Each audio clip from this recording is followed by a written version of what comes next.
Good morning, students. We are starting off with the revision of the next chapter, that is matter around us pure?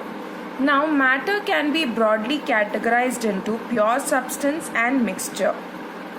Now, pure substance is a one that is made up of same type of atom, molecules or compounds. Okay, and it cannot be separated by physical process.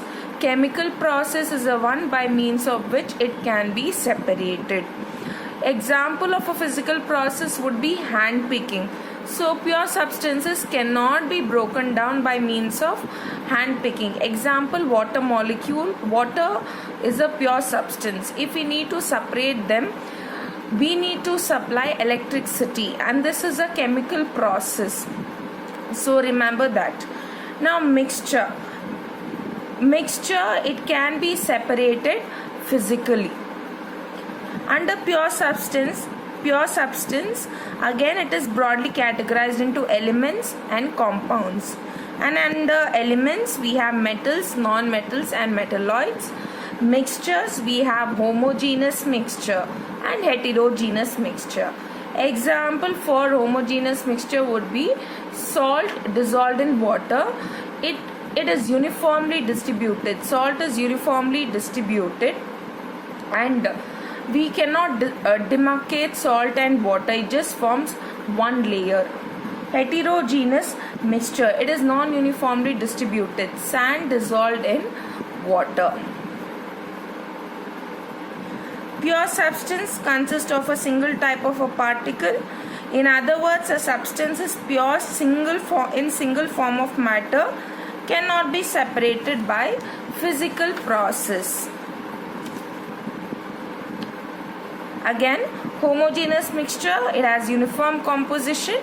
Heterogeneous, non-uniform composition. Next, moving on to solution. Homogeneous mixture of two or more substances. It means the particles are uniformly distributed. The particles are small. The size is 1 nanometer.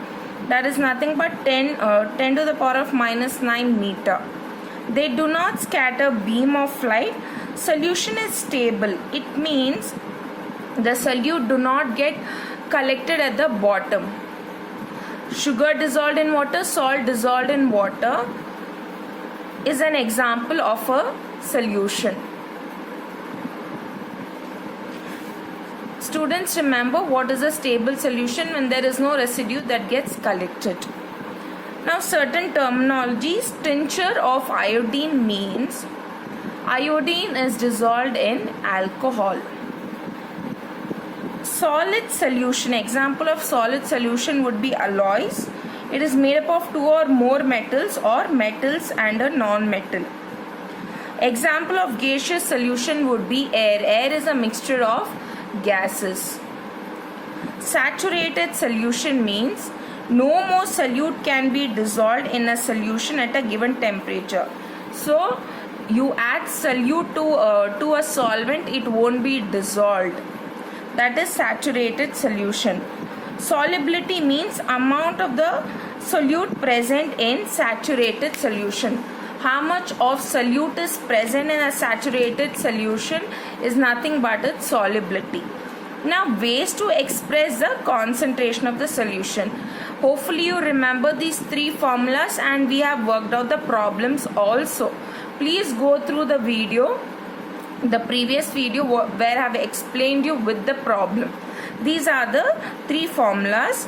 Mass of solute divided by mass of solution into 100. This is to find out mass by mass percentage of a solution.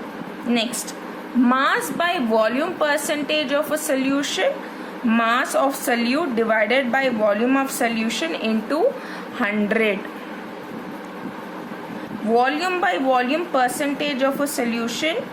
Volume of solute divided by volume of solution into 100. And problems are very important. Suspension.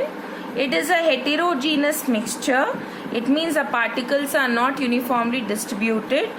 It can be separated by it can be seen by the naked eye. It scatters a beam of light.